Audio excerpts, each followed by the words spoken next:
30 million kids participate in organized sports every single year, and doctors here in the Valley say they're seeing more and more kids with repetitive use injuries because they play sports year-round. I have a daughter in competitive volleyball. It never stops, so they're doing the same motions over and over and over again. Different than when we were young, right? I mean, you played a bunch of different sports probably. I know I did.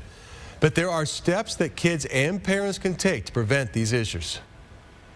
I pitch and I play outfield and I play first base, and sometimes I'll play catcher. 10-year-old PJ Alig plays in a competitive baseball league. I usually throw around like probably 45, 50 a game, and maybe like 75 per tournament. PJ loves the game, and so does his dad, Brian.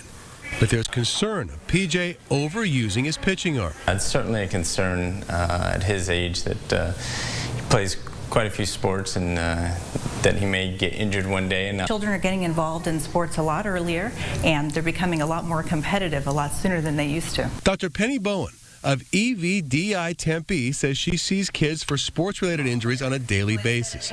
She says there are steps parents can take to prevent these injuries, like making sure your child gets a physical before they start playing sports.